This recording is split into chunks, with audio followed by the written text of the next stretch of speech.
대통령 측이요, 세월호 7시간 행적에 대해서 전직 대통령 얘기를 하면서 정당화를 시도를 했었습니다. 이 부분에 대해서 지금 노무현 전 대통령 측에서 아주 강력하게 근거 자료를 내면서 지금 반박하고 있는데 그 내용부터 한번 좀 들어보겠습니다. 대통령 측 대리인들이 정말 날조에 가까운 그런 허위 사실을 가지고 노무현 대통령의 관저 정치라고 거짓에 입각한 비판을 했습니다. 이 내용의 원래 원조는 새누리당 이완영 의원이 얘기한 것을 그대로 담았습니다. 고 김선일 씨가 살해된 직후인 2004년 6월 23일 새벽 1시 10분에 관저에서 전화 보고를 받았습니다. 아침 새벽에 가깝죠. 6시 55분부터 7시 23분까지 국가안보보좌관의 보고를 받았습니다. 곧바로 본관 집무실로 출근을 하셔서 노무현 대통령은 김선일 씨의 이 참 비극적인 사망의 납치와 사망에 접해서도 정말 촘촘히 아주 긴밀한 대응을 한 반면에 지금 박 대통령 변호인 측에서는 노무현 대통령도 관저에서 주로 근무했다라는 그런 아주 잘못된 허위 사실을 발표를 했기. 이해찬 의원이 오랜만에 모습을 드러냈는데 대통령 측의 주장의 핵심은 이겁니다. 김선일 씨 피랍 사건이 있었을 때 관저에서 전화하고 서면 보고를 받았다. 근데 실제는 딱 이렇게 안 된다면 아니란 말이에요. 결국 그 형식적으로 보면은 그 말이 맞죠. 그렇지만 내용을 따져 보면은 노무현 대통령 같은 경우에는 그럴 만한 충분한 이유가 있었던 거죠. 그 김선일 씨 같은 경우에는 한국에서 일어난 일이 아니지 않습니까? 지금 중동에서 일어난 일이다 보니까 그 시간이 결국은 밤에 이루어졌기 때문에 그렇다고 하면은 밤에 당연히 대통령님 일어나십시오. 이런 일이 벌어졌습니다 하니까 그래 하면서 집에서라도 해서 빠른 시간에 대응을 했다라는 것이고 그와 같은 것을 알맹이는 없이 이 박근혜 대통령 측 탄핵 대리인단이 봐라 노무현 대통령도 밤에 했지 않느냐 이렇게 했더니만 처음에는 맞는 것 같은데 뚜껑을 알고 봤더니만 그 알맹이가 굉장히 달랐다는 점에서 오히려 역풍을 맞고 있는 그런 상황인 것 같습니다. 그래가지고 아예 그 대통령의 일정표를 공개를 했는데 이게 처음에 보고만 전화로 들어왔지 나머지는 다 대면 보고 로 돼 있는 겁니다. 지금 일정을 한번 보면은 그러니까 한 번도 서면 보고를 직접적으로 받은 게 아니고 대면 보고 받고 회의하고 본관으로 또 이동을 하는 일정표예요. 그러니까 밀어자면 어떻게 보면은 저거를 몰랐을까요, 대리인단이? 아니 그러니까 저렇게 노무현 대통령을 하시는 게 정상 아닙니까 지금? 박근혜 대통령은 비정상이고 비정상인 것을 갖다가 정당화 시키려고. 정상적인 것 갖다 비교해서 지금 얘기하는데 정말 얼토당토 하는 데고 정말 뻔뻔한 해명 아닙니까? 뻔뻔한 해명. 그러니까 대형 사고가 터졌을 때 어떻게 대통령이 움직여야 되느냐를 어떻게 그러니까요.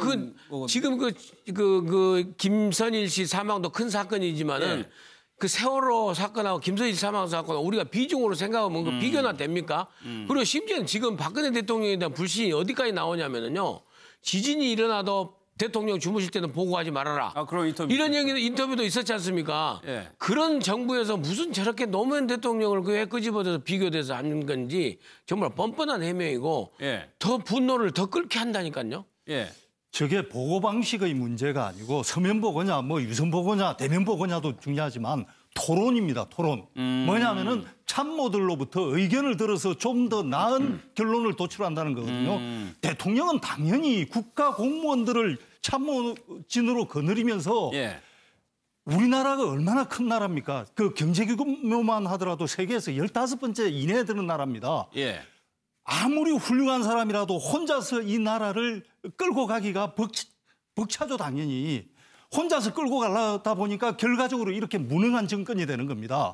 참모들과 충분히 토론해가지고 좀 더 나은 결론을 얻었으면은 이렇게 무능한 정권이 안 됐을 거 아닙니까? 그래서 저는 저기서 보고 형식이 중요한 게 아니라 노무현 대통령은 토론을 했고 박 대통령은 토론을 하지 않았다. 이 부분에서 핵심 차이를 찾고 싶습니다. 그 새벽에 연락을 받고 아침밥 먹으면서부터 이제 토론을 하게 되는데, 그러니까 세월호가 침몰하면서 그 골든타임이라고 했을 때 어떻게 구조를 해낼 거냐에 대한 아이디어도 받을 수 있었을 거 아니에요? 참모들이나 다른 사람들한테.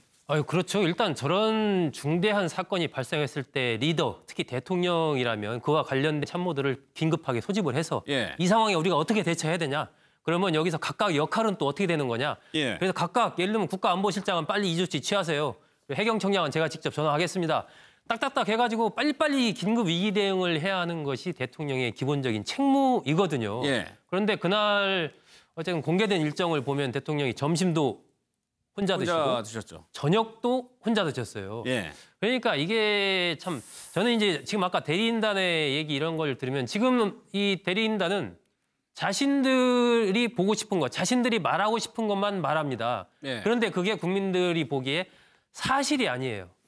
그러니까 최소한 저는 뭐 대리인단에서 헌법재판소에서 변론을 하든 뭘 하든 어쨌든 사실에 입각해서 이야기를 하는 것이 국민에 대한 기본적인 어떤 예의라고 생각하는데 지금 보면은 그런 부분들을 일종의 이제 물타기라든지 또 진영 논리로 이 사안을 정치적으로 바라보면서 지금 굳이 이 노무현 대통령 시절의 일을 자꾸 이렇게 사실도 아닌 것을 가지고 자꾸 얘기를 하는 이유는 이게 이 탄핵 심리 자체를 어떻게든 이게 진영 논리로 만들어가지고 판 자체의 흐름을 프레임을 그렇게 바꿔야 되겠다라는 그러한 노림수가 이제 숨어 있는 것이고 하지만 우리 이제 지금은 국민들이 뭐 알 걸 다 알기 때문에 저런 부분들 나오면 바로 이제 찾아보면은 내용이 바로 나오지 않습니까?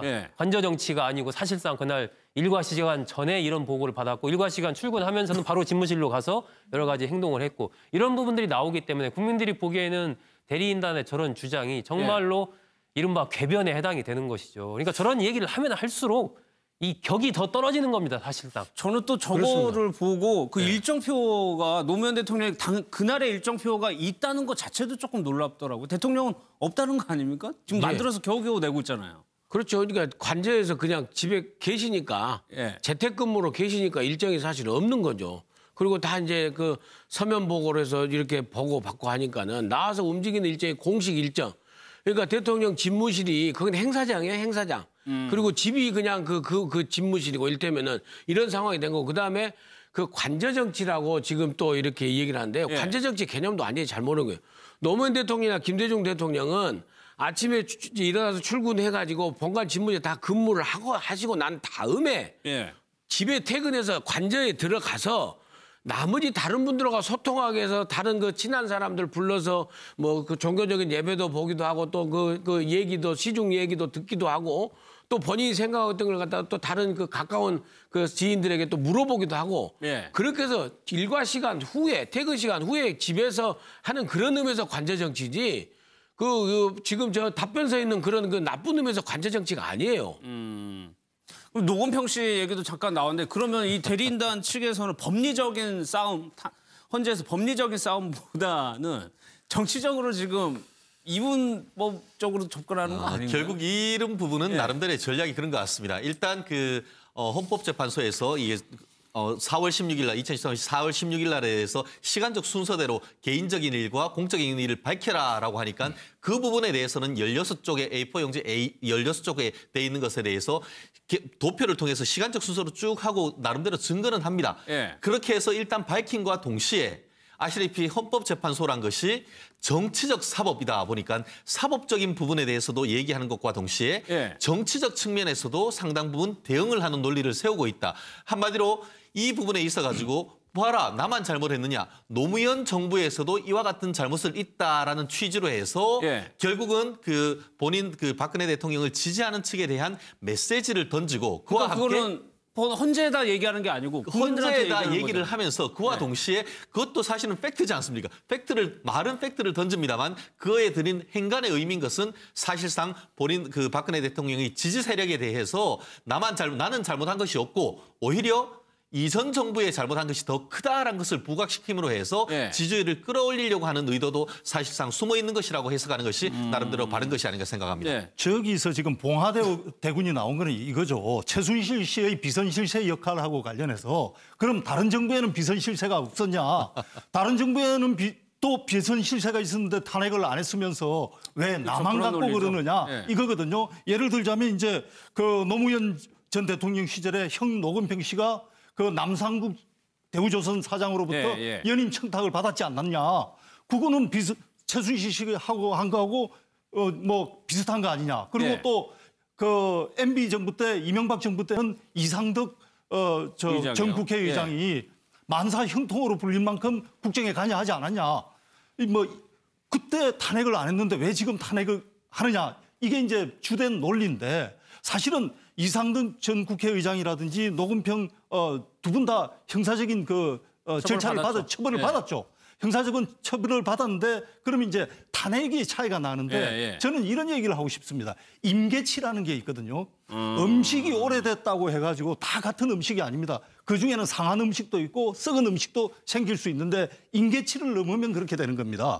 그러니까 비슷한 비선실세가 있었지만은 국민들의 분노의 임계치를 넘을 정도로 이것은 정도의 차이가 분명히 있다는 거죠. 이 부분에 있어서 차이가 있다고 저는 말씀드립니다. 가장 큰 차이는 역시 이제 과거 뭐 이명박 정권이든 노무현 정권이든 아니면 그 앞에 이제 뭐 김대중 정권, 김영삼 정권이든 측근 비리들이 많이 있었죠. 저런 뭐 대군들도 있었고 하지만 대통령 스스로가 그러한 비리에 직접 연루되거나 그 고리 속에 들어가 있는 경우는 없었거든요. 그러니까 뭐 이상득 전 의원이든 뭐 노건평 씨든 간에 어떤 대통령의 형이다 아니면 대통령의 아들이다 이런 지위를 통해서 거기에 사람들이 모이고 그걸 통해서 어떤 국정에 관여하거나 이권을 챙기거나 이런 부분들은 있었지만 그것은 예를 들면 대통령과 연결 속에서 이루어진 것은 아니고 본인들이 일종의 이제 그 권력을 호가호위 하면 속에서 벌어진 일인데 이번 사건 같은 경우는 지금 계속 공개가 되고 있지만 대통령 스스로가 그러한 중요한 최순실 씨만의 일이 아니지 않습니까? 이게 최순실 씨와 박근혜 대통령이 같이 결부된 속에서